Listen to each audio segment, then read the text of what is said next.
I want to tell you something I'm almost embarrassed to admit. For most of my adult life, I thought the salt shaker on my kitchen table was no big deal. Just a little pinch here, a shake there. I'm Beverly. I'm 78 years old, and I had no idea that the single most dangerous thing sitting in my kitchen wasn't something exotic or complicated. It was something I'd used every single day for 6 decades. Ordinary table salt. And not just the salt shaker. The salt hiding inside every bottle, every jar, every can I pulled off the grocery shelf without a second thought. It was slowly, quietly doing something to my kidneys that I didn't find out about until a doctor sat me down and showed me my test results. If you're over 60 and you season your food the way I used to, please stay with me, because what I'm about to tell you took me 78 years to learn, and I want you to hear it now. Let me describe exactly what my kitchen looked like 2 years ago.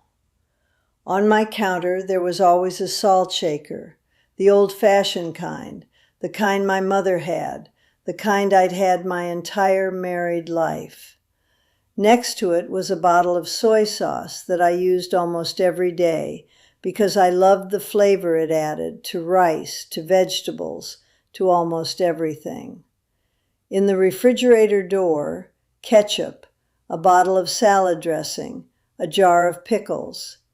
In the pantry, canned soups, canned tomatoes, a few seasoning packets I used when I made stew. I thought my diet was reasonably healthy. I ate vegetables, I didn't eat fast food, I cooked most of my meals at home. I genuinely believed I was doing right by my body. Then I started swelling. It started in my ankles, just a little puffiness at the end of the day, the kind you might chalk up to being on your feet too long, or the summer heat, or just getting older. But then it was my hands in the morning, stiff and tight. Then my face looking slightly different in the mirror, a little rounder, a little more tired. I was also having headaches that I hadn't had before, and a heaviness in my lower back that wasn't quite pain, but wasn't nothing either. My blood pressure, which had always been manageable, started climbing. My doctor ran a panel of tests and then asked me to come in to discuss the results. He pointed to a number on a page, my GFR, which stands for glomerular filtration rate. It's the number that tells you how well your kidneys are actually filtering your blood. Mine had declined, not dramatically, not into emergency territory, but enough that he used the words, early kidney function changes. And then he asked me a question I'll never forget. He said, "How much sodium do you think you eat in a day?" I told him honestly, not much, just a little salt on my food, hardly any really. He smiled very gently and said, "Let's look at what you ate yesterday." When we went through it together, he started adding up the numbers. The 2 tablespoons of soy sauce I'd put on my rice, over 2,000 milligrams of sodium right there. The cup of canned soup at lunch, almost 900 milligrams. The tablespoon of ketchup on my egg, 190 milligrams. The salad dressing, 300 milligrams. The slice of bread from a standard store-bought loaf, 150 milligrams. And that was before I had touched the salt shaker a single time. By the end of that exercise, we had counted nearly 4,000 milligrams of sodium in one ordinary day. And my doctor's recommendation for someone my age with early kidney changes was to stay under 1,500 milligrams. I had been eating almost 3 times the amount my kidneys could comfortably handle, every single day, for years. Now let me explain what that actually does inside your body, because once I understood the mechanics of it, it changed the way I thought about everything in my kitchen.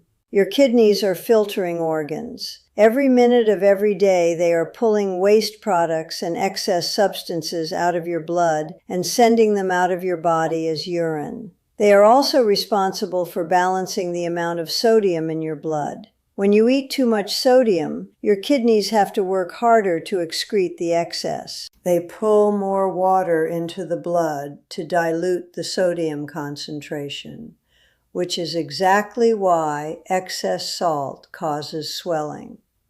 The extra fluid goes somewhere, and it often goes into your tissues. That's the puffiness in the ankles, the tightness in the hands, the fullness in your face. A nephrologist I later consulted described it to me this way. She said, "Imagine your kidneys as a very fine filter, like a coffee filter. When you pour clean water through it, it works beautifully.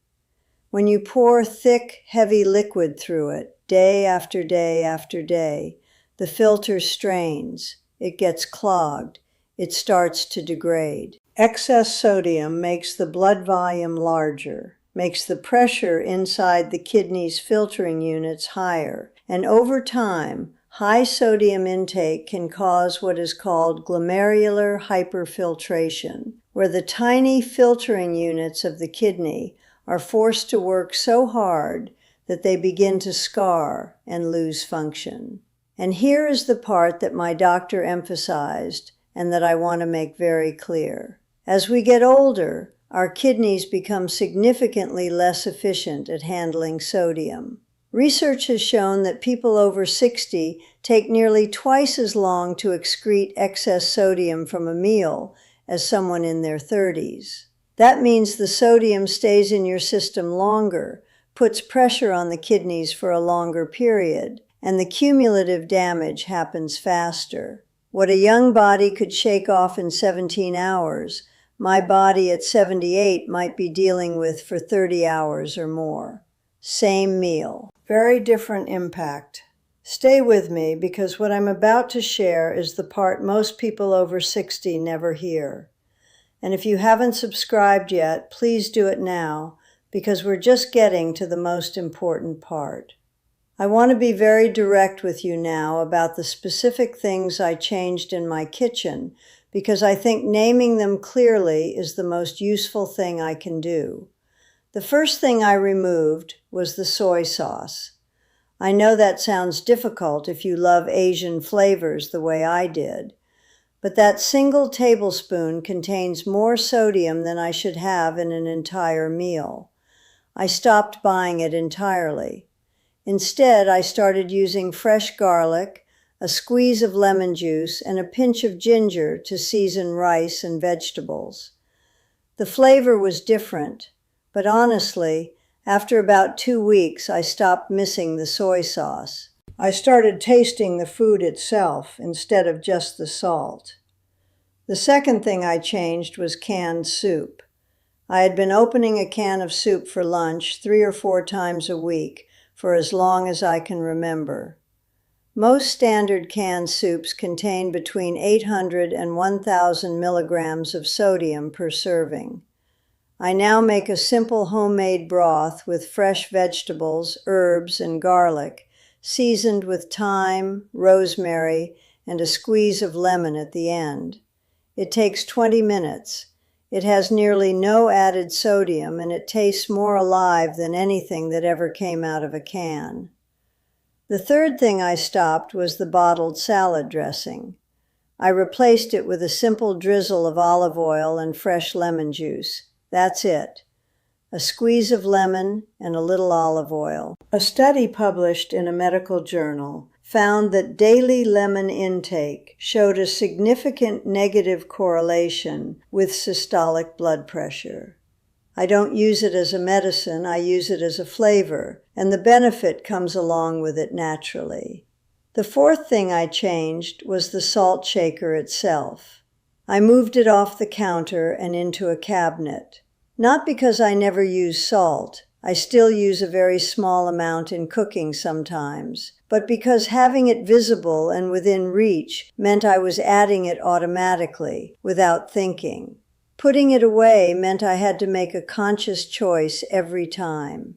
That one small act of removing it from my line of sight cut my added salt use by more than half within the first week.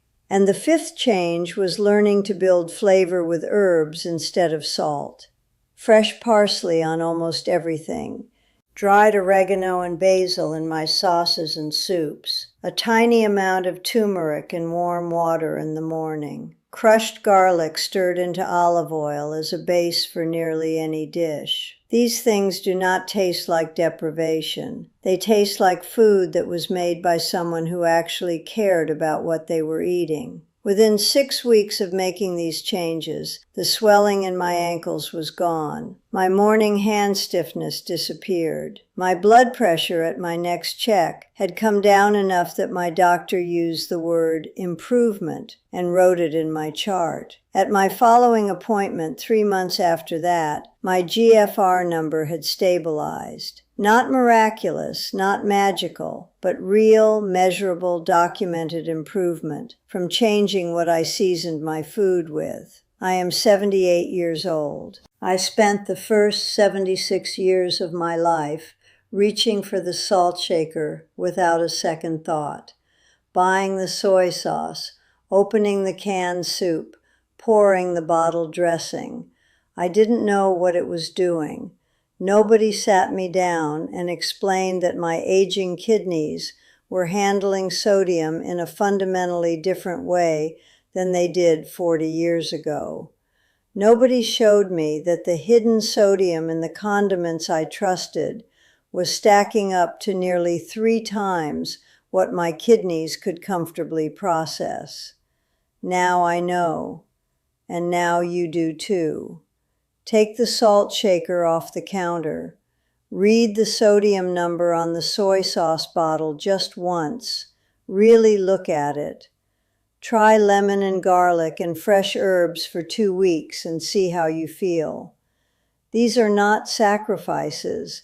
They are just different choices made with better information. Please share this with someone you love who is over 60, because I wish someone had told me this 20 years ago.